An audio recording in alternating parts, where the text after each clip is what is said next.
siguro may nakita din yung iba sa akin, katulad niyo po na tinatawag niyo akong Viva Max Queen. Okay. Direk, bakit sa tingin mo si Asi ang Viva Max Queen? Ay, hindi ko alam kung sino ang queen.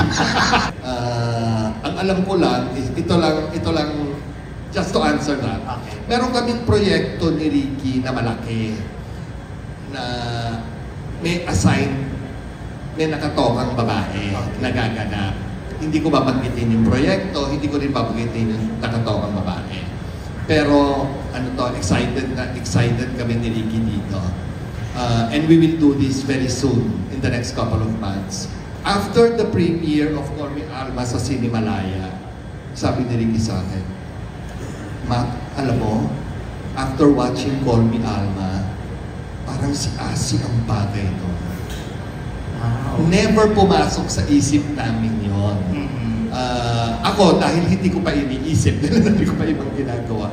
Pero si Ricky, dahil schedule na niyang isulat in the next couple of weeks, may tinatapos lang siya ngayon, is naisip niya, what does that mean? Alam ko ang demands at ang bigat ng role. And for Ricky to think that bagay si Asi doon is validation. Is a validation, yeah.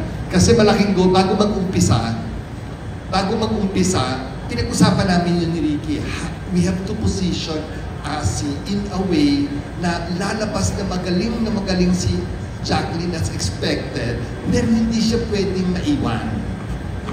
So, the first 2 days na magkasama sila, pinadadala ko kay Ricky yung mga clips. Tapos sabi niya, so far, it's okay, so far. Na-shoot mo na yung mababigat na eksena, sabi ko, hindi pa. Anong gagawin mo? So, kunento ko sa kanya, sana mag-work. It actually worked. Maraming salamat at napapansin niyo yung galing ni Asi, pero gusto ko sabihin, yung galing ni na Asi, ni na Jane, ng buong cast, ni Gold, ni Mon, tsaka ni Joseph, lahat yan hard work. Really hard work. Ask her. Okay. Yung dalawang eksena na dramatic, na breakdown, hard work. Really hard work. And yun. Pinaghandaan, pinagpaguran, pag hindi ako masaya. Nung nanonood sila sa Cinemalaya, katabi niya si Mon Confiado. Si Mon Confiado nagkukwento sa akin. Sabi raw ni Ate, dyan tinigto ako ni Direk dyan, dyan tinigto niya. Dyan pinakalitan niya ako dyan. But look how it turned out, di ba?